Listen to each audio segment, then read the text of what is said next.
The wind swept across the dry plains, kicking dust against the setting sun. The sky burned in streaks of orange and gold, the kind of light that made every shadow on the land stretch like a ghost of something long gone. Clint Harper, a solitary rancher living on the edge of the valley, was riding home when he saw the horses gathered around something in the far grass. He slowed his mare, squinting.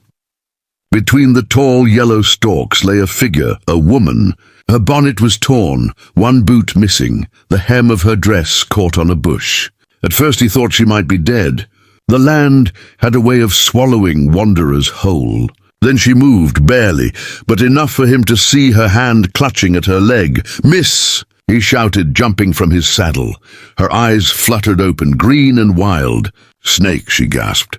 "It bit me, and it's swelling fast." Clint knelt beside her. The skin above her ankle was already red and rising, the fang marks dark as ink. The swelling was creeping up toward her knee. She was breathing too quick.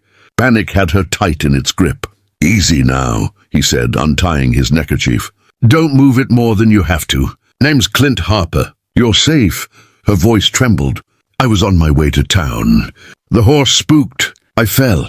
She tried to push herself up but cried out. He pressed a hand to her shoulder. "Stay still. You keep moving. That poison'll spread faster than prairie fire." The sun bore down. Clint knew he didn't have long. The nearest doctor was a half-day's ride. He looked at the wound, then at her pale face. There was one thing he could do, one thing he'd been taught back when the frontier gave no second chances. He took a deep breath. "Miss," he said quietly, "what I'm gonna do ain't proper, but it might save your life." She nodded, tears shining. "Please, do what you must." He pulled his knife, cut the fabric around the bite to see it clearer, and tied the kerchief above her knee for a tourniquet. Then, with the grit of the plains in his soul, he did what every trail medic knew. He drew out what poison he could and spat it into the dust. He worked until the swelling slowed, until the red stopped rising.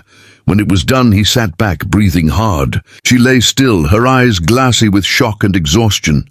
"Reckon you'll live," he said, his voice low. "Need to get you out of this sun." He lifted her carefully, feeling how light she was. Her head dropped against his shoulder. Even through the sweat and dust, he could smell lavender, faint but there. He set her on his horse and climbed up behind, keeping one arm around her so she wouldn't fall.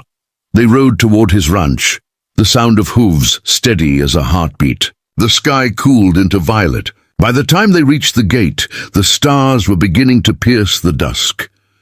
Inside his small cabin, he laid her on the cot by the fire. He fetched water, clean cloth, and a bottle of whiskey. She was half conscious now, whispering something he couldn't catch. "Drink this," he said, holding the cup to her lips. She sipped weakly, then met his eyes. "Thank you." "Mr. Harper," he gave a small nod. Just Clint." For a long while they said nothing. The fire crackled, throwing gold light over the wooden walls. She looked at the bandage on her leg and then at him again. "I didn't think anyone would find me.